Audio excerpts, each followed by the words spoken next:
ಎಲ್ಲರಿಗೂ ಕೂಡ ನಮಸ್ಕಾರ. Welcome to my YouTube channel ವಿಷಯ ವಿತ್ ಗಿರೀಶ. ಸೊ ಇವತ್ತಿನ ಕ್ಲಾಸಲ್ಲಿ ಅಗೈನ್ ನಾನು redemption of preference share capital ಮೇಲೆ ಒಂದು ಡಿಫ್ರೆಂಟ್ ಪ್ರಾಬ್ಲಮ್ನ ತೊಗೊಂಡು ಬಂದಿದ್ದೀನಿ.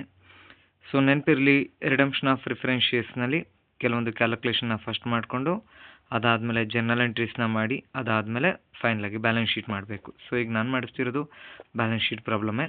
ಸೊ ಪ್ರೀವಿಯಸ್ ಬ್ಯಾಲೆನ್ಸ್ ಶೀಟ್ನಲ್ಲಿ ಏನೇನೆಲ್ಲ ಇದೆ ಅಂತೇಳಿ ನೋಡ್ತಾ ಹೋಗೋಣ. ಸೊ ಮೊದಲನೇದಾಗಿ ಇಲ್ಲಿ ನಾವು ನೋಡೋದಾದರೆ ಇಶ್ಯೂಡ್ ಶೇರ್ ಕ್ಯಾಪಿಟಲ್ ಸುಮಾರು 65,000 ಪ್ರಿಫರೆನ್ಸ್ ಶೇರ್ ಕ್ಯಾಪಿಟಲ್ ಇದೆ. ಅದರ ದುಡ್ಡು 13 ಲಕ್ಷ. ಈಗ ನಾವು ವಾಪಸ್ ಕೊಡಬೇಕಾಗಿರೋದು ಇದೇ ದುಡ್ಡು 65,000 preference share capital amount 13 lakh ಬೇಕು ನಮಗೆ ವಾಪಸ್ ಕೊಡಲಿಕ್ಕೆ. ದೆನ್ ಈಕ್ವಿಟಿ ಶೇರ್ಸ್ 45 ಲಕ್ಷ ಇದೆ. P&L ಅಕೌಂಟ್ನಲ್ಲಿ 9,20,000 ಇದೆ. ಆ್ಯಂಡ್ ಸಿಂಡಿಕೇಟರ್ 11,50,000 ಇದೆ. ಟೋಟಲ್ ನಿಮ್ಮ ಹತ್ರ ಇರುವಂಥ ಲಯಬಿಲಿಟಿ 78,70,000. ಅದೇ ರೀತಿ plant and machinery, furniture, stock in trade, debtors, investment, cash at bank ಇಷ್ಟೆಲ್ಲ ಇದೆ. ಸೊ ಈಗ ನಮಗೆ ಮೇಯ್ನ್ ಇಲ್ಲಿ ಬೇಕಾಗಿರೋದೇನು ಅಂತ ಅಂದರೆ ನಾವು ಕೊಡಬೇಕಾಗಿರೋ ಕ್ಯಾಶು ಪ್ರಿಫರೆನ್ಸ್ ವಾಪಸ್ 13,000. ಸೊ ಕ್ವಶನ್ ಕಂಟಿನ್ಯೂ ಇದೆ. ಸೊ ಮುಂದೆ ನೋಡೋಣ. ಇದಿಷ್ಟು ಬ್ಯಾಲೆನ್ಸ್ ಶೀಟ್ ಹೇಳೋದು. ನೆಕ್ಸ್ಟ್ ನೋಡಿದರೆ ಅಡ್ಜಸ್ಟ್ಮೆಂಟಲ್ಲಿ ಹೇಳಿದ್ದಾನೆ ಅಂದರೆ, in order to facilitate the redemption the preference shares it was decided.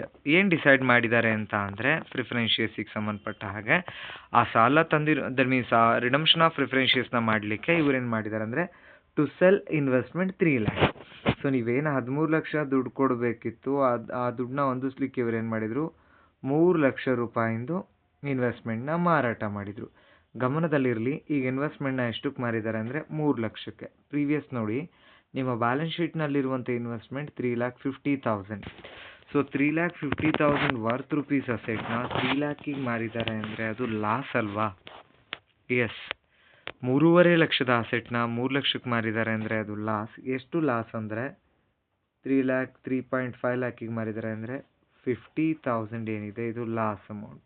ನಾವು ಯಾವ ರೀತಿ P&L ಅಕೌಂಟ್ ಪ್ರಾಫಿಟ್ ಬಂದರೆ P&Lಗೆ ಆ್ಯಡ್ ಮಾಡ್ತೀವಿ, ಅದೇ ಲಾಸ್ ಆದರೂ ಕೂಡ ನಾವು ಅದನ್ನು ಲೆಸ್ ಮಾಡಬೇಕು ಇಲ್ಲಿ. ಸೊ ಈಗ ನಾವು P&L ಅಕೌಂಟ್ನಲ್ಲಿ ಟೋಟಲ್ ನಮ್ಮ ವರ್ತ್ ರುಪೀಸ್ ಅಮೌಂಟ್ ಇರುವಂಥದ್ದು 9,20,000 ಇದೆ. ಬಟ್ ಈ ವರ್ಷ ನಾವು ಇನ್ವೆಸ್ಟ್ಮೆಂಟ್ ಮಾಡಿದಾಗ ನಮಗೆ ಸುಮಾರು 50,000 ನಷ್ಟ ಆಗಿದೆ.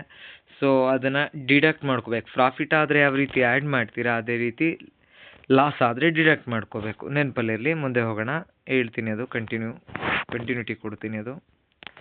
ಸೊ ನೆಕ್ಸ್ಟು ಫಸ್ಟು ಇನ್ವೆಸ್ಟ್ಮೆಂಟ್ನ ಮಾರಿದ್ರು. ಎರಡನೇದು ಹೇಳ್ತಾರೆ, to finance the part of the redemption of company funds subject to leaving a balance in P&L account 3 lakh. So ನಾವು P&L ಅಕೌಂಟು ಜನರಲೈಸಬಲ್ ಇದೆ, ಏನಕ್ಕೆ ಯೂಸ್ ಮಾಡ್ಕೊಳ್ತೀವಿ? CRRನ ಕ್ರಿಯೇಟ್ ಮಾಡಲಿಕ್ಕೆ ಅಲ್ವಾ? ಆ CRRನ ಕ್ರಿಯೇಟ್ ಮಾಡಬೇಕಾದ್ರೆ ಅವನು ಹೇಳ್ತಿದ್ದಾನೆ, P&L ಅಕೌಂಟಲ್ಲಿರುವಂಥ ಅಮೌಂಟ್ನ ಯೂಸ್ ಮಾಡ್ಕೊಳ್ಳಿ, ಬಟ್ ಆದರೆ 3 ಲಕ್ಷ ಹಾಗೇ ಇರುವಂತೆ ನೋಡ್ಕೊಳ್ಳಿ ಅಂತಾರೆ. ಫಾರ್ ಎಕ್ಸಾಂಪಲ್, ಈಗ ನಿಮ್ಮ P&L ಅಕೌಂಟ್ನಲ್ಲಿ ಆ್ಯಕ್ಚುಲಾಗಿ 9,20,000 ಇತ್ತು. ಸೊ ಅದರಲ್ಲಿ ಇನ್ವೆಸ್ಟ್ಮೆಂಟ್ನ ಮಾರಿ ಲಾಸ್ ಆಯಿತು, 50,000 ಕಳ್ಕೊಳ್ತೀವಿ. ಕಳೀರಿ ಅಂತ ಹೇಳಿದೆ, ಕಳ್ಕೊತೀವಿ. ಅಲ್ಲಿಗಿನ 8,70,000 ಉಳಿದಿದೆ ಅಲ್ವಾ? ಈ 8,70,000ದಲ್ಲಿ ನೀವು ಎಷ್ಟನ್ನು ಹಾಗೇ ಬಿಡಬೇಕಂತ ಅಂದರೆ 3 ಲಕ್ಷನ ಹಾಗೇ ಬಿಡಿ ಅಂತ ಹೇಳ್ದೆ. ಹಾಗಾದ್ರೆ ಇನ್ನೆಷ್ಟನ್ನು ಯೂಸ್ ಮಾಡ್ಕೋಬೋದು ಅಂತ ಅಂದರೆ ನಾವು 5 ಲಕ್ಷದ ಚಿಲ್ಲರೆ ಅಮೌಂಟ್ ಏನು ಬರ್ತದೆ ನಿಮಗೆ, ಸೊ ಅಷ್ಟು ನಾವು ಯೂಸ್ ಮಾಡ್ಕೋಬೋದು. 5,70,000 ನೀವಿಲ್ಲಿ ಯೂಸ್ ಮಾಡ್ಕೊಳ್ತೀರ. ರಿಮೈನಿಂಗ್ ಏನಕ್ಕೆ ಅವಶ್ಯಕತೆ ಇದೆ, ಶಾರ್ಟೇಜ್ ಇದ್ದರೆ, ಸೊ ಅದಕ್ಕೆ. ಸೊ ಫಸ್ಟ್ನೇ ಪಾಯಿಂಟ್, ಇನ್ವೆಸ್ಟ್ಮೆಂಟ್ನ ಮಾರಿದ್ದಾರೆ, ಲಾಸ್ ಆಗಿದೆ. ಎರಡನೇ ಪಾಯಿಂಟು, P&L ಅಕೌಂಟ್ನಲ್ಲಿ 3 ಲಕ್ಷ ಬಿಟ್ಟು ಮಿಕ್ಕಿದ್ದನ್ನು ಉಪಯೋಗಿಸ್ಕೊಂಡಿದ್ದಾರೆ. Very important C point. ಇನ್ನು ಎಲ್ಲ ಪ್ರೀವಿಯಸ್ ಪ್ರಾಬ್ಲಮ್ಗಳಲ್ಲಿ ನಿಮ್ಗೆ ಏನು ಹೇಳ್ತಿದ್ದ ಅಂದರೆ, ಹಳೆ ಪ್ರಿಫರೆನ್ಸ್ ಶೇರ್ಸ್ನ ವಾಪಸ್ ಕೊಡಲಿಕ್ಕೆ ಫ್ರೆಶ್ ಇಶ್ಯೂ ಆಫ್ ಶೇರ್ಸ್ನ ಮಾಡ್ತಿದ್ದ. ಬಟ್ ಇಲ್ಲೂ ಕೂಡ ಫ್ರೆಶ್ ಇಶ್ಯೂ ಆಫ್ ಶೇರ್ಸ್ನ ಮಾಡಿದ್ದಾರೆ. ಎಷ್ಟು ಅಂತ ಹೇಳಿಲ್ಲ. ಥರ್ಡ್ ಪಾಯಿಂಟ್ ಅಬ್ಸರ್ವ್ನ ಮಾಡಿ. To issue of sufficient equity shares ಅಂದರೆ ಸಾಕಷ್ಟು ಈಕ್ವಿಟಿ ಶೇರ್ಸ್ನ ಇಶ್ಯೂ ಮಾಡಿ ಒಂದು ಶೇರ್ನ ಬೆಲೆ 10 ರೂಪಾಯಿ ಬರಂಗೆ, ಪ್ರೀಮಿಯಮು 2.5 ರೂಪಾಯಿ ಬರಂಗೆ ಪ್ರೀಮಿಯಮ್ ಅಂದರೆ fresh issue of equity shares ಪ್ರೀಮಿಯಮಲ್ಲಿ ಮಾಡಿ ಅಂತೇಳಿ ಹೇಳ್ತಿದ್ದಾರೆ. Raise the balance funds required ಅಂದರೆ ನೋಡಿ, ಪ್ರತಿ ಪ್ರಾಬ್ಲಮಲ್ಲಿ ನಿಮಗೆ 2,000, 3,000, 5,000, 10,000 ರೀತಿ ಈ ಫ್ರೆಶ್ ಇಶ್ಯೂ ಆಫ್ ಈಕ್ವಿಟಿ ಶೇರ್ಸ್ನ ಹೇಳ್ತಿದ್ದ. ಬಟ್ ಇಲ್ಲಿ ಆ ರೀತಿ ಹೇಳಿಲ್ಲ, ನೀವೇ fresh issue of equity shares ನಂಬರ್ಸ್ನ ಕಂಡುಹಿಡ್ಕೋಬೇಕು. ಸೊ ಇಲ್ಲಿ ಉಲ್ಟಾ ಕ್ಯಾಲ್ಕುಲೇಷನ್. ಪ್ರತಿ ಪ್ರಾಬ್ಲಮಲ್ಲಿ ನೀವು ಏನು ಮಾಡ್ತಿದ್ರಿ, calculation of amount available to preference shares ಇಷ್ಟು ಬೇಕು, ಇದಕ್ಕೆ ಇಷ್ಟು ಪರ್ಸೆಂಟ್ ಪ್ರೀಮಿಯಂ ಕೊಡಿ ಅಂತ ಹೇಳಿದ್ದಾನೆ, ನಾವು ಇಷ್ಟು ದುಡ್ಡು ಹೊಂದಿಸ್ಬೇಕು ಅಂತ ತಗೊಳ್ತಿದ್ವಿ. ಅದಾದಮೇಲೆ ಕ್ಯಾಶ್ ಎಷ್ಟು ಬೇಕು, ಎಷ್ಟು ಶಾರ್ಟೇಜ್ ಇದೆ, ಪ್ರೀಮಿಯಂ ಎಷ್ಟು ಬೇಕು, ಎಷ್ಟು ಶಾರ್ಟೇಜ್ ಇದೆ ಅಂತ ಕಂಡುಹಿಡ್ಕೊತಿದ್ವಿ. ಬಟ್ ಇಲ್ಲಿ ನಿಮ್ಗೇನು ಅಂತ ಅಂದರೆ ಫ್ರೆಶ್ ಇಶ್ಯೂ ಕೊಟ್ಟಿಲ್ಲದೆ ಇರೋ ಕಾರಣ ನಮ್ಗೆ ಎಷ್ಟು ಶಾರ್ಟೇಜ್ ಆಗುತ್ತೆ ಅಂತ ಗೊತ್ತಿಲ್ಲ. ಸೊ ಹಾಗಾಗಿ ಫಸ್ಟು P&L ಅಕೌಂಟಿಂದ ಶಾರ್ಟೇಜ್ನ ಕಂಡುಹಿಡ್ಕೊಂಡು ಕೊನೆಗೆ ಇನ್ನೇನು ಅಮೌಂಟ್ ಉಳಿಯುತ್ತೆ ಅದಕ್ಕೆ ನಾವು ಫ್ರೆಶ್ ಇಶ್ಯೂ ಅಂತ ಟ್ರೀಟ್ ಮಾಡಬೇಕು ಅಂತ ಹೇಳ್ತಿದ್ದಾರೆ. ಸೊ ನೋಡೋಣ, ವೆರಿ ಇಂಪಾರ್ಟೆಂಟ್ 3 ಪಾಯಿಂಟ್ ಮತ್ತೆ ಹೇಳ್ತಿದ್ದೀನಿ. ಒಂದು ಅಸೆಟ್ನ ಮಾರಿದ್ದಾರೆ, ಲಾಸ್ ಆಗಿದೆ 50,000. ಎರಡನೇದು P&L ಅಕೌಂಟಲ್ಲಿ ದುಡ್ಡಿದೆ, ಆ ದುಡ್ಡಲ್ಲಿ 3 ಲಕ್ಷ ಹಾಗೆ ಉಳಿಸಿ ಅಂತ ಹೇಳಿದ್ದಾನೆ. ಮೂರನೇದು ಎಷ್ಟು ಫ್ರೆಶ್ ಇಶ್ಯೂ ಅಂತ ಹೇಳಿದಾನೆ ನಾವೇ ಕಂಡುಹಿಡ್ಕೋಬೇಕು. ಬಟ್ ಫೇಸ್ ವ್ಯಾಲ್ಯೂ ಪ್ರೀಮಿಯಮ್ ಹೇಳಿದ್ದಾನೆ. ಇಶ್ಯೂ ಮಾಡ್ಬೇಕಾದ್ರೆ ಪ್ರೀಮಿಯಮಲ್ಲಿ ಇಶ್ಯೂ ಮಾಡಿದ್ರೆ ಸುಮಾರು 10 rupees face value 2.5 premium 12.5 rupees ಒಂದು ಶೇರಿಗೆ ಬೀಳುತ್ತೆ. ಸೊ ಇದು ನಾವು ಫ್ರೆಶ್ ಇಶ್ಯೂನ ಮಾಡ್ತಿರೋದು. ಈಗ ಡೈರೆಕ್ಟ್ ಪ್ರಾಬ್ಲಮಿಗೆ ಹೋಗೋಣ, ಸೊಲ್ಯೂಷನ್ಗೆ. Calculation of amount payable to preference shares. ನೋಡಿ, ನಾವು ಅಮೌಂಟ್ ಪೇಬಲ್ ಮಾಡಬೇಕಾಗಿರೋದು ಪ್ರಿಫರೆನ್ಸ್ ಶೇರ್ಸ್ಗೆ 13 ಲಕ್ಷ. ಸೊ ಇಲ್ಲಿ ಯಾವುದೇ ಪ್ರೀಮಿಯಂ ಸೇರ್ಸ್ ಕೊಡಿ ಅಂತ ಹೇಳಿಲ್ಲ, ಅಲ್ಲಿ ಹೇಳಿದ ಪ್ರೀಮಿಯಮು ಫ್ರೆಶ್ ಇಶ್ಯೂ ಮಾಡಿದ್ವಲ್ಲ ಆ ಪ್ರೀಮಿಯಂ. ಇಲ್ಲಿ ಲಾಸ್ಟ್ ಪ್ರಾಬ್ಲಮ್ ಆಗಿ the company decided to give preference shares at a premium of 10%, ಆ ರೀತಿ ಏನೂ ಹೇಳಿಲ್ಲ. ಸೊ ನಾವೀಗ ಕೊಡಬೇಕಾಗಿರೋ ಕ್ಯಾಶ್ ಕೇವಲ ಅವ್ರಿಗೆ 13 ಲಕ್ಷ. ಸೊ ಈಗ ನಾವು ಅರೇಂಜ್ ಮಾಡ್ಕೋಬೇಕಾಗಿರೋದು ಓನ್ಲಿ ಕ್ಯಾಶ್ ಮಾತ್ರ, ನಾಟ್ ಪ್ರೀಮಿಯಂ. ಸೊ ನೋಡೋಣ, ಈಗ ಕ್ಯಾಶ್ ಅರೇಂಜ್ ಮಾಡ್ಕೋಬೇಕು ಅಂದರೆ ಫ್ರೆಶ್ ಇಶ್ಯೂ ಇರಬೇಕಲ್ವಾ. ನಿಮಗೆ ಪ್ರಾಬ್ಲಮಲ್ಲಿ ಫ್ರೆಶ್ ಇಶ್ಯೂ ಎಷ್ಟು ನಂಬರ್ಸ್ ಅಂತ ಹೇಳಿಲ್ಲ, ಬದಲಾಗಿ ಫೇಸ್ ವ್ಯಾಲ್ಯೂ ಮತ್ತು ಪ್ರೀಮಿಯಂ ಹೇಳಿದ್ದಾನೆ. ಸೊ ಹಾಗಾಗಿ ಇಲ್ಲಿ ಬ್ಯಾಕ್ವರ್ಡ್ ಕ್ಯಾಲ್ಕುಲೇಷನ್ ಬರುತ್ತೆ. ಫಸ್ಟು CRRನ ಕ್ಯಾಲ್ಕುಲೇಟ್ ಮಾಡಿಕೊಂಡು ಉಳಿದಿದ್ದ ಪೋರ್ಷನ್ಗೆ ನಾವು ಫ್ರೆಶ್ ಇಶ್ಯೂನ ಮಾಡಬೇಕು. ಸೊ ಈಗ ನೋಡೋಣ ಶಾರ್ಟೇಜ್ ಅಮೌಂಟ್ ಹೇಗೆ ಕ್ಯಾಲ್ಕುಲೇಟ್ ಮಾಡೋದು ಅಂತ. ಟೋಟಲ್ ಅಮೌಂಟ್ ಬೇಕಾಗಿದ್ದು 13 ಲಕ್ಷ. ಸೊ ನಿಮಗೆ ಗೊತ್ತಿರೋ ಹಾಗೆ ಸೇಲ್ ಆಫ್ ಇನ್ವೆಸ್ಟ್ಮೆಂಟ್ನ ಮಾಡಿದರೆ ಅದರಿಂದ 3 ಲಕ್ಷ ಬಂತು.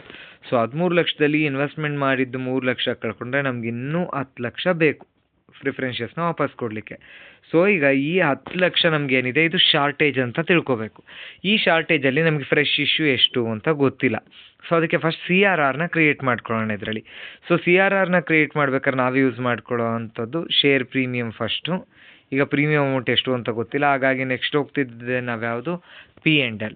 ಸೊ P&L ದುಡ್ಡು ಗೊತ್ತು. P&L ದುಡ್ಡು ಎಷ್ಟಿದೆ ನಮ್ಮ ಹತ್ರ, 9,20,000 ಇದೆ. ನಿಮ್ಗೆ ಆಲ್ರೆಡಿ ಗೊತ್ತಿರೋಂಗೆ ಇನ್ವೆಸ್ಟ್ಮೆಂಟ್ನ ಏನು ಮಾಡಿದರೆ ಲಾಸಿಗೆ ಸೇಲ್ ಮಾಡಿದರೆ 50,000 ಲಾಸ್ ಆಗಿದೆ. ಸೊ ಆ 50,000ನ ಕಳ್ಕೊಂಡ್ರೆ ರಿಮೈಂಡಿಂಗ್ ನಿಮ್ಗೆ ಉಳಿಯೋದು 8,70,000. ಆ 8,70,000ದಲ್ಲಿ ಥರ್ಡ್ ಪಾಯಿಂಟಲ್ಲಿ ಅವನೇ ಹೇಳಿದ್ದ ಸಫಿಷಿಯೆಂಟ್ ಬ್ಯಾಲೆನ್ಸ್ನಲ್ಲಿ 3 ಲಕ್ಷ ಹಾಗೆ ಉಳಿಸ್ಕೊಳ್ಳಿ P&L ಅಂತ. ಹಾಗಾದರೆ P&Lನಿಂದ ನಾವು ಎಷ್ಟು ಮಾತ್ರ ಎತ್ಕೋಬೇಕೀಗ, 5,70. ಇದು CRR. ಸೊ ಅದನ್ನೇ ಅಲ್ಲಿ ನಿಮಗೆ ಬರ್ತಿರೋದು ನೋಡಿ. ಟೋಟಲ್ 13 ಲಕ್ಷ ಬೇಕು. 3 ಲಕ್ಷ ಇನ್ವೆಸ್ಟ್ಮೆಂಟ್ ಮಾರಿದ್ರಿಂದ ಬಂತು. ಇನ್ನು 10 ಲಕ್ಷ ನಾವು ಹೊಂದಿಸ್ಕೋಬೇಕು. ಈ 10 ಲಕ್ಷದಲ್ಲಿ ಆ CRR ಎಷ್ಟು ಕ್ರಿಯೇಟ್ ಮಾಡ್ತೀವಿ ಅಂದರೆ ನಮ್ಮ ಹತ್ರ ಇದ್ದದ್ದು 9,20,000. ಅದರಲ್ಲಿ ಲಾಸ್ 50,000 ಕಳ್ಕೊಂಡ್ವಿ. ಇನ್ನು 8,70,000 ಉಳಿತು. 8,70,000ರಲ್ಲಿ 3 ಲಕ್ಷ ಹಾಗೆ ಉಳಿಸ್ಕೊಳ್ಳಿ ಅಂದ. ಇನ್ನು ರಿಮೈನಿಂಗ್ 5,70,000 ಏನಿದೆ ಅದೇ ಶಾರ್ಟೇಜ್ ಅಮೌಂಟ್ CRR. ಈಗ ನಿಮಗೆ ಬೇಕಾಗಿದ್ದು 10 ಲಕ್ಷ ದುಡ್ಡು ಅಲ್ವಾ, 10 ಲಕ್ಷ ದುಡ್ಡಿನಲ್ಲಿ CRR 5,70,000ಕ್ಕೆ ಕ್ರಿಯೇಟ್ ಮಾಡ್ಕೊಂಡ್ರಿ ಅಂದರೆ ಇನ್ನು 4,30,000 ಏನಿರುತ್ತೆ ಅದೇ ಪೋರ್ಷನನ್ನು fresh issue of equity shares ದುಡ್ಡು ಅಂತ ಕಂಡುಹಿಡ್ಕೋಬೇಕು. ನೋಡಿ, ಬೇರೆ ಪ್ರಾಬ್ಲಮ್ಲೆಲ್ಲ ಈ ದುಡ್ಡು ಕೊಟ್ಟರೆ fresh issue of equity shares ಇಷ್ಟು, ಇದ್ರ ದುಡ್ಡು ಇಷ್ಟು, ಮಿಕ್ಕಿದ್ದಕ್ಕೆ CRR ಕ್ರಿಯೇಟ್ ಮಾಡ್ಕೊಳ್ಳಿ ಅಂತ. ಇಲ್ಲಿ ಹಂಗಿಲ್ಲ, ಫಸ್ಟ್ CRRನ ಕ್ರಿಯೇಟ್ ಮಾಡಿಕೊಂಡು ನೆಕ್ಸ್ಟು ಉಳಿದು ಬ್ಯಾಲೆನ್ಸ್ಗೆ ನಾವು ಈಕ್ವಿಟಿ ಶೇರ್ಸ್ನ ಇಶ್ಯೂ ಮಾಡ್ತಿದ್ವಿ. ಈಗ ನೋಡೋಣ, ಅವನೇ ಹೇಳಿದ್ದ 3ನೇ ಪಾಯಿಂಟಲ್ಲಿ fresh issue of equity shares ಏನಿದೆ ಸಫಿಷಿಯೆಂಟ್ ಅಮೌಂಟಿಗೆ ಕ್ರಿಯೇಟ್ ಮಾಡ್ಕೊಳ್ಳಿ. 1 ಶೇರಿನ ಮೇಲೆ 10 ರೂಪಾಯಿ, ಪ್ರೀಮಿಯಮು 2.5 ರೂಪಾಯಿ ಅಂತ ಹೇಳಿದ್ದ. ಈಗ 4,30,000 ನಾವು ಡಿವೈಡ್ ಮಾಡಬೇಕು. ಶೇರ್ ಕ್ಯಾಪಿಟಲ್ ಎಷ್ಟು, ಪ್ರೀಮಿಯಮ್ ಎಷ್ಟು ಅಂತ. Very easy. 4,30,000 ಡಿವೈಡೆಡ್ ಬೈ 12.5 ಹೇಗೆ ಬಂತು ಅಂದರೆ 10 ರೂಪಾಯಿ ಶೇರ್ ಕ್ಯಾಪಿಟಲು, 2.5 ಪ್ರೀಮಿಯಮ್, ಟೋಟಲ್ 34,400 ಶೇರ್ಸ್ನ ನೀವು ಇಶ್ಯೂ ಮಾಡ್ದಂಗೆ ಆಯಿತು. ಇದು ಪ್ರತಿ ಪ್ರಾಬ್ಲಮಲ್ಲಿ ಈ ಶೇರ್ಸ್ ಕೊಟ್ಟಿರ್ತಿದ್ದ fresh issue 34,400 at a premium of 2.5 10 rupees each ಅಂತೇಳಿ. ಬಟ್ ಈ ಪ್ರಾಬ್ಲಮಲ್ಲಿ ಹಂಗೆ ಕೊಟ್ಟಿರಲಿಲ್ಲ. ಸೊ ಬದಲಾಗಿ ಫಸ್ಟು CRRನ ಕ್ರಿಯೇಟ್ ಮಾಡಿಕೊಂಡು ಉಳಿದಿರೋ ಪೋರ್ಷನ್ಗೆ ನಾವು ಫ್ರೆಶ್ ಇಶ್ಯೂನ ಮಾಡ್ತಾ ಇದ್ದೀವಿ. ಸೊ ಇವಾಗ ನಿಮಗೆ ದುಡ್ಡು ಗೊತ್ತಾಯಿತು. 4,30,000 ಈಕ್ವಿಟಿ ಶೇರ್ ಅಮೌಂಟ್ ಫ್ರೆಶ್. ಅದನ್ನು ಶೇರ್ಸಿಗೆ ಕನ್ವರ್ಟ್ ಮಾಡಿದಾಗ ನಾವು 12.5 ಮಾಡಿದಾಗ 34,400 ಶೇರ್ಸ್ ಬರುತ್ತೆ. ಈಗ ಅದರಲ್ಲಿ ಪ್ರೀಮಿಯಮ್ ಎಷ್ಟು, ಈಕ್ವಿಟಿ ಶೇರ್ಸ್ ಎಷ್ಟು ಅಂತ ಹೆಂಗೆ ಕಂಡುಹಿಡಿಯೋದು ಅಂದರೆ 34,400 into face value of new equity shares. So 3,44,000 and the same time premium 34,400 into 1 ಶೇರ್ಗೆ ನೀವು ಎಷ್ಟು ಪ್ರೀಮಿಯಮ್ ಕೊಡ್ತಿದ್ದೀರ ಅಂದರೆ 2.5. ಸೊ ಅಲ್ಲಿಗೆ 86,000 ರೂಪಾಯಿ. ಟೋಟಲ್ ಎರಡು ಕೂಡಿದರೆ 4,30,000ಕ್ಕೆ ಈಕ್ವಲ್ ಆಗುತ್ತೆ. So this is very important calculation. So ಈ ರೀತಿ ಇದೊಂದು ಬ್ಯಾಕ್ವರ್ಡ್ ಕ್ಯಾಲ್ಕುಲೇಷನ್ ನಾವು ಮಾಡ್ಕೊಳ್ತೀವಿ. ಇದಾದಮೇಲೆ journal entry as usual. So journal entry first entry ನಿಮಗೆ ಗೊತ್ತು, ಫ್ರೆಶ್ ಇಶ್ಯೂ ಆಫ್ ಶೇರ್ಸ್ಗೆ ನಾವು ಜರ್ನಲ್ ಎಂಟ್ರೀಸ್ನ ಮಾಡ್ತಾ ಹೋಗ್ತೀವಿ. So fresh issue of equity ಶೇರ್ಸ್ಗೆ ಎಂಟ್ರಿ ಬ್ಯಾಂಕ್ ಅಕೌಂಟ್ ಡೆಬಿಟ್. ನೀವು ಇಶ್ಯೂ ಮಾಡಿದ ಪ್ರೀಮಿಯಮ್ ಅಲ್ಲಲ್ವಾ, bank account debit to share premium account to equity share capital. ನಮಗೆ ಫ್ರೆಶ್ ಇಶ್ಯೂ ಇಂದ ಬಂದಿದ್ದು 4,30,000. ಅದರಲ್ಲಿ 86,000 ಪ್ರೀಮಿಯಮ್, 3,44,000 ಶೇರ್ ಕ್ಯಾಪಿಟಲ್. ಎರಡನೇ ಎಂಟ್ರಿ, ನೀವಿಲ್ಲಿ ಡಿಬೆಂಚರ್ ಯಾವುದೂ ಇಲ್ಲ, ಹಾಗಾಗಿ ಡಿಬೆಂಚರ್ ಎಂಟ್ರಿ ಬರ್ತಿಲ್ಲ. ಮೂರನೇ ಎಂಟ್ರಿ ಬರ್ತಿದ್ದದ್ದು ಪ್ರೀಮಿಯಮ್ನ ವಾಪಸ್ ಕೊಡಲಿಕ್ಕೆ. ಈ ಪ್ರಾಬ್ಲಮಲ್ಲಿ ನೀವು ಯಾವುದೇ ರೀತಿಯಾದಂಥ ಪ್ರೀಮಿಯಮಲ್ಲಿ ವಾಪಸ್ ಕೊಡ್ತೀವಿ ಅಂತ ಹೇಳಿಲ್ಲ, ಸೊ ಮೂರನೇ ಎಂಟ್ರಿನೂ ಬರೋದಿಲ್ಲ. ಸೊ ನಾಲ್ಕನೇ ಎಂಟ್ರಿ, ಸೊ ಇಲ್ಲಿ ನೀವು ಒಂದು ಅಸೆಟ್ನ ಮಾರಿದ್ದೀರಲ್ಲ, ಆ ಅಸೆಟ್ನ ಮಾರಿರೋದಕ್ಕೆ ಒಂದು ಎಂಟ್ರಿನ ಶೋ ಮಾಡಬೇಕು. ಅಸೆಟ್ನ ಮಾರಿದರೆ ದುಡ್ಡು ಎಲ್ಲಿಗೆ ಬರುತ್ತೆ, ಬ್ಯಾಂಕಿಗೆ. ನೀವು ಲಾಭದಲ್ಲಿ ಮಾರಿದ್ದೀರಾ ನಷ್ಟದಲ್ಲಿ ಮಾರಿದ್ದೀರಾ ಅದನ್ನು ಕೂಡ ಶೋ ಮಾಡಬೇಕು. ಸೊ ಫೈನಲಾಗಿ ಯಾವ ಅಸೆಟ್ನ ಮಾರಿದ್ದೀರಾ ಅದನ್ನು ನೋಡಿ. ಈಗ ಎರಡನೇ ಎಂಟ್ರಿ ಬ್ಯಾಂಕ್ ಅಕೌಂಟ್ ಡೆಬಿಟ್, ನೀವು ಮಾರಿದ್ದು 3 ಲಕ್ಷಕ್ಕೆ. Loss on sale of asset account 50,000 ನಿಮಗೆ ಲಾಸ್ ಆಯಿತು. ಟೋಟಲ್ ಆ ಒರಿಜಿನಲ್ ಅಸೆಟ್ನ ವ್ಯಾಲ್ಯೂ ಇದ್ದದ್ದು 3.5 ಲಕ್ಷ. ನೆನಪು ಮಾಡ್ಕೊಳ್ಳಿ ಎಂಟ್ರಿನ, bank account debit, loss on sale of investment account debit to investment account 3.5 ಲಕ್ಷ. ಸೊ ಮೂರನೇ ಎಂಟ್ರಿ, ಈಗ ನೀವು CRRನ ಕ್ರಿಯೇಟ್ ಮಾಡಬೇಕು. CRRನ ಕ್ರಿಯೇಟ್ ಮಾಡೋಕ್ಕೆ ಏನು ಉಪಯೋಗಿಸ್ಕೊಂಡ್ರಿ, ನಾವು ಕ್ಯಾಲ್ಕುಲೇಷನ್ ನೋಡಿದ್ವಲ್ಲ, P&L. P&L account debited to loss on sale of asset. ಇಲ್ಲಿ ನಾವು ಏನು ನಮಗೆ 50,000 ಲಾಸ್ ಆಯಿತು ಅದನ್ನು P&L ಅಕೌಂಟಿಗೆ ಟ್ರಾನ್ಸ್ಫರ್ ಮಾಡ್ತಿದ್ವಿ. So P&L account debited to loss on sale of asset ಅಂತ ಹೇಳಿ. ಏಕೆಂತಂದರೆ ಲಾಭ ಆದರೆ ಯಾವ ರೀತಿ P&L ಅಕೌಂಟಿಗೆ ಟ್ರಾನ್ಸ್ಫರ್ ಮಾಡಿ ಆ್ಯಡ್ ಮಾಡ್ಕೊಳ್ತೀರಾ, ಅದೇ ರೀತಿ ನಷ್ಟ ಆದರೂ ಕೂಡ P&L ಅಕೌಂಟ್ಗೆ ಡಿಡಕ್ಟ್ ಮಾಡಬೇಕು. ಲಾಸ್ಟ್ ಎಂಟ್ರಿ, ಈಗ ನೀವು CRRನ ಕ್ರಿಯೇಟ್ ಮಾಡೋದಕ್ಕೆ ಎಂಟ್ರಿ. CRನ ಕ್ರಿಯೇಟ್ ಮಾಡೋಕ್ಕೆ ನೀವು ಯೂಸ್ ಮಾಡ್ಕೊಂಡಿದ್ದು P&L account. P&L account debited to CRR account ಅಂತ ಹೇಳಿ ಶೋ ಮಾಡ್ತೀವಿ. ಹಿಂಗೆ CRR amount created out of shortage amount created of CRR 5,70,000ನ CRR ಕ್ರಿಯೇಟ್ ಮಾಡ್ಕೊಂಡ್ವಿ. ಫೈನಲಾಗಿ ಈಗ ವಾಪಸ್ ಕೊಡೋಕ್ಕೆ ಸ್ಟೇಟ್ಮೆಂಟ್ ರೆಡಿ ಮಾಡ್ಕೊಳ್ಳಿ. ಪ್ರಿಫರೆನ್ಸ್ ಶೇರ್ ಕ್ಯಾಪಿಟಲ್ ಕೊಡಬೇಕಾಗಿದ್ದು 13 ಲಕ್ಷ. ಇಲ್ಲಿ ಯಾವುದೇ ಪ್ರೀಮಿಯಮ್ನ ವಾಪಸ್ ಕೊಡ್ತೀವಿ ಅಂತ ಒಪ್ಕೊಂಡಿಲ್ಲ, ಹಾಗಾಗಿ preference share capital account debited to preference share holders account. Final payment ಮಾಡಿರೋದಕ್ಕೆ entry preference share holders account debited to bank account. So ಫೈನಲಾಗಿ ಇನ್ನೊಂದು ಬಾರಿ ಹೇಳ್ತೀನಿ, ಫಸ್ಟ್ ಎಂಟ್ರಿ ಫ್ರೆಶ್ ಇಶ್ಯೂಗೆ, ಎರಡನೇ ಎಂಟ್ರಿ ನೀವು ಸೇಲ್ ಮಾಡಿರುವ ಇನ್ವೆಸ್ಟ್ಮೆಂಟ್ಗೆ ಲಾಸಲ್ಲಿ, ಮೂರನೇ ಎಂಟ್ರಿ ಲಾಸ್ನ P&L ಅಕೌಂಟಿಗೆ ಟ್ರಾನ್ಸ್ಫರ್ ಮಾಡಿದ್ದೀರಿ, ನಾಲ್ಕನೇದು CRRನ ಕ್ರಿಯೇಟ್ ಮಾಡ್ಕೊಂಡ್ರಿ, ಐದನೇದು ಪ್ರಿಫರೆನ್ಸ್ ಶೇರ್ಸ್ದು ಮತ್ತು ಸ್ಟೇಟ್ಮೆಂಟ್ ರೆಡಿ ಮಾಡ್ಕೊಂಡ್ರಿ, ಆರನೇದು ಅವ್ರ ದುಡ್ಡನ್ನ ಅವ್ರಿಗೆ ಕೊಟ್ಟು ವಾಪಸ್ ಕಳಿಸಿದ್ರಿ. ಈಗ ಫೈನಲಾಗಿ ಹಳೆ ಬ್ಯಾಲೆನ್ಸ್ ಶೀಟ್ನ ನೋಡ್ಕೊಂಡು ನಾವು ಹೊಸ ಬ್ಯಾಲೆನ್ಸ್ ಶೀಟ್ನ ಮಾಡ್ತಾ ಬರಬೇಕು. ಈಗ ನೀವೇ ಹೇಳಿ, ನಿಮ್ಮ ಹಳೆ ಬ್ಯಾಲೆನ್ಸ್ ಶೀಟಲ್ಲಿ ಪ್ರಿಫರೆನ್ಸ್ ಶೇರ್ಸ್ ಇತ್ತು, ಈಗ ಅದನ್ನು ಏನು ಮಾಡಿದ್ರಿ, ಕೊಟ್ಟು ಕಳಿಸಿದ್ರಿ, ಬರೋದಿಲ್ಲ, ರಿಡೀಮ್ ಆಗೋಯ್ತದು. ನೆಕ್ಸ್ಟ್ 4,50,000 ಈಕ್ವಿಟಿ ಶೇರ್ಸ್ ಇತ್ತು, ನೀವೇ CRRನ ಫಸ್ಟ್ ಕ್ರಿಯೇಟ್ ಮಾಡಿಕೊಂಡು ಕೊನೆಗೆ ಉಳಿದಿರೋ ಬ್ಯಾಲೆನ್ಸ್ಗೆ 4,30,000ಗೆ ನೀವೇನು ಮಾಡಿದ್ರಿ, ಫ್ರೆಶ್ ಇಶ್ಯೂ ಮಾಡಿದ್ರಿ. ಇನ್ನೊಂದು ಬಾರಿ ನೆನಪು ಮಾಡ್ತೀನಿ, ನಿಮಗೆ ಬೇಕಾಗಿದ್ದು 13 ಲಕ್ಷ, ಅದರಲ್ಲಿ 3 ಲಕ್ಷ ಸೇಲ್ ಆಫ್ ಇನ್ವೆಸ್ಟ್ಮೆಂಟಿಂದ ಬಂತು, 10 ಲಕ್ಷ ಉಳಿದಿತ್ತು. 10 ಲಕ್ಷದಲ್ಲಿ ನೀವೇನು ಮಾಡಿದ್ರಿ, P&L ಅಕೌಂಟಿಂದ 5,70,000 ತೊಗೊಂಡ್ರಿ. 5,70,000 ಹೇಗೆ ಬಂತು ಅಂತಂದರೆ, ಟೋಟಲ್ ಅಮೌಂಟ್ ನಿಮ್ಗೆ ಇದ್ದಿದ್ದು P&L ಅಕೌಂಟ್ನಲ್ಲಿ ಸುಮಾರು 9,20,000. ಅದರಲ್ಲಿ ನೀವೇನು ಮಾಡ್ಕೊಂಡ್ರಿ, 3 ಲಕ್ಷ ಹಾಗೆ ಉಳಿಸ್ಕೊಳ್ಳಿ ಅಂತ ಅಂದ್ರಿ. ಆಗ 6,20,000 ಉಳಿತಾ. 6,20,000ರಲ್ಲಿ ಲಾಸ್ 50,000 ಕಳೀರಿ, ಇನ್ನು ಮಿಕ್ಕಿದ್ದು 5,70,000 ಏನಿದೆ ಅದೇ ನಿಮ್ಮ CRRನ ಕ್ರಿಯೇಟ್ ಮಾಡ್ಕೊಂಡಿದ್ದು. ಸೊ ಈಗ 4,000 ಈಕ್ವಿಟಿ ಶೇರ್ಸ್ ಜೊತೆಗೆ ಅಡಿಷನಲ್ ಆಗಿ ಫ್ರೆಶ್ ಇಶ್ಯೂ ಆಫ್ ಈಕ್ವಿಟಿ ಶೇರ್ಸ್ನ ಮಾಡಿದಾಗ 4,30,000 ವರ್ತ್ ರುಪೀಸ್ದು ಫ್ರೆಶ್ ಇಕ್ವಿಟಿ ಮಾಡಿದ್ರಿ. ಡಿವೈಡೆಡ್ ಬೈ 12.5 ಮಾಡಿದಾಗ ನಿಮಗೆ 34,400 ರೂಪಾಯಿ ಶೇರ್ಸ್ ಬಂತು. ಆ 34,400 ಇಂಟು 10 ರೂಪಾಯಿ ಒಂದು ಶೇರಿನ ಬೆಲೆ ಅಂತ ಅಂದರೆ ನಿಮಗೆ ಸುಮಾರು 3,44,000 ಬಂತು. ಸೊ ಹಳೆದು 45 ಲಕ್ಷ ಈಕ್ವಿಟಿ ಇತ್ತು, ಪ್ಲಸ್ 3,44,000 ಅಂದರೆ 48,44,000 ಆಗುತ್ತೆ. P&L ಅಕೌಂಟಿಗೆ ಬಂದರೆ P&L ಅಕೌಂಟಲ್ಲಿ 9,20 ಇತ್ತು, ಬಟ್ ಅದರಲ್ಲಿ 50,000 ಲಾಸ್ನ ಕಳೀರಿ, ಇನ್ನು ಮಿಕ್ಕಿದ 3 ಲಕ್ಷ ಹಾಗೆ ಉಳಿಸ್ಕೊಳ್ಳಿ ಎಂದಿದ್ದ. ಇನ್ನು 5,70,000 ನಾವು ಯೂಸ್ ಮಾಡ್ಕೊಂಡು, ಹಾಗಾದರೆ P&L ಅಕೌಂಟಲ್ಲಿ ಉಳಿದಿರುವಂಥ ಏಕೈಕ ಅಮೌಂಟು 3 ಲಕ್ಷ ಮಾತ್ರ, ಅದು ನೀವು ಉಳಿಸ್ಕೊಂಡ್ರಲ್ಲ ಅದೇ.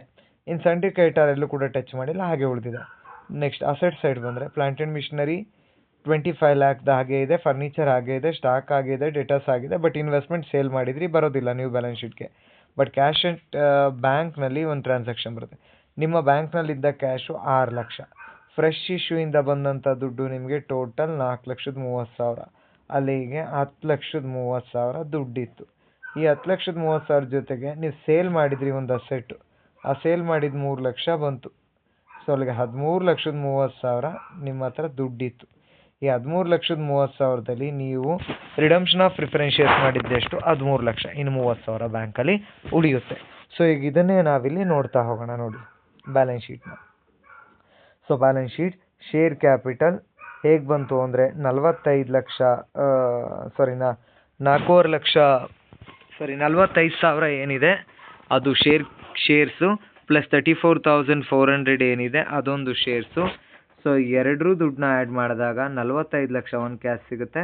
34,400 ಇಂಟು 10 ರೂಪೀಸ್ ಮಾಡಿದಾಗ 3,44,000 ಬರುತ್ತೆ. ಎರಡನ್ನೂ ಆ್ಯಡ್ ಮಾಡಿದಾಗ ದಟ್ ಮೀನ್ಸ್ ಹೇಳ್ತಾ ಇರೋದು ಅರ್ಥ ಮಾಡ್ಕೊಳ್ಳಿ. ಹಳೆ ಬ್ಯಾಲೆನ್ಸ್ ಶೀಟ್ನಲ್ಲಿ 45,000 ಒಂದು ಶೇರ್ ಇದೆ. ಫ್ರೆಶ್ ಇಶ್ಯೂ ಮಾಡಿದಾಗ ನಿಮಗೆ ಸಿಕ್ಕಿದ್ದು 34,400 ಈಕ್ವಿಟಿ ಶೇರ್ಸು. ಎರಡರಲ್ಲಿ ನೀವು ತಗೋಬೇಕಾಗಿರೋದು ಈಕ್ವಿಟಿ ಶೇರ್ ಕ್ಯಾಪಿಟಲ್. ಹಳೆಯದು 45 ಲಕ್ಷ ದುಡ್ಡಿತ್ತು. 34,400 ಇಂಟು ಒಂದು ಶೇರಿನ ಬೆಲೆ 10 ರೂಪಾಯಿ. ಸೊ ಅಲ್ಲಿಗೆ 48,44,000 ದುಡ್ಡಾಯಿತು ಹಳೆ equity plus fresh issue of ಈಕ್ವಿಟಿಯಿಂದ. ನೆಕ್ಸ್ಟ್ ರಿಸರ್ವ್ ಆ್ಯಂಡ್ ಸರ್ಪ್ಲಸ್ಸಿಗೆ ಬಂದರೆ P&L ಅಕೌಂಟಲ್ಲಿ 920 ಇತ್ತು. ಲಾಸ್ ಆಯಿತು 50,000 ಡಿಡಕ್ಟ್ ಮಾಡಿಕೊಂಡೆ. ಇನ್ನು 870 ಉಳಿದಿತ್ತು. 870ರಲ್ಲಿ CRRಗೆ 570 ಕ್ರಿಯೇಟ್ ಮಾಡ್ಕೊಳ್ಳೋಕ್ಕೆ ಎತ್ಕೊಂಡೆ ನಾನು P&L ಅಕೌಂಟಿಂದ. ಹಾಗಾದರೆ P&L ಅಕೌಂಟಲ್ಲಿ ಉಳಿದಿರೋ ಒಂದೇ ಒಂದು ಅಮೌಂಟ್ ಅಂತ ಅಂದರೆ ಅದು 3 ಲಕ್ಷ ನೀವೇ ರಿಟೈನ್ ಮಾಡ್ಕೊಳ್ಳಿ ಉಳಿಸ್ಕೊಳ್ಳಿ ಅಂತ ಹೇಳಿದ್ನಲ್ಲ. ಸೊ ಅದು ನೆಕ್ಸ್ಟ್ ಶೇರ್ ಪ್ರೀಮಿಯಂ ಬಂತು ಅಂತ ಅಂದರೆ ಇಲ್ಲಿ ನೋಡಿ 34,400ಅಲ್ಲಿ ನಮಗೆ 10 ರೂಪೀಸ್ ಮಾಡಿದಾಗ 3,44,000 ಈಕ್ವಿಟಿ ಶೇರ್ ದುಡ್ಡು ಸಿಕ್ತು. ಅದೇ ಪ್ರೀಮಿಯಂ ದುಡ್ಡು ಸಿಗಬೇಕು ಅಂದರೆ 34,400 ಇಂಟು 2.5 ಇದೆ ಪ್ರೀಮಿಯಂ. ಮಲ್ಟಿಪಲ್ ಮಾಡಿದಾಗ 86,000 ಪ್ರೀಮಿಯಂ ಸಿಕ್ತು. ನೆಕ್ಸ್ಟ್ ನೀವು ಇಡೀ ಪ್ರಾಬ್ಲಮಲ್ಲಿ CRR ಕ್ರಿಯೇಟ್ ಮಾಡಿದ್ದು 5,70,000ಕ್ಕೆ ಅದನ್ನು ಕೂಡ ಶೋ ಮಾಡ್ತೀರಾ. ಲಾಸ್ ಸಿಂಡಿಕೇಟರ್ ಎಲ್ಲೂ ಉಪಯೋಗಿಸ್ಕೊಳ್ಳಿಲ್ಲ ಅದನ್ನು ಶೋ ಮಾಡ್ತೀರಾ.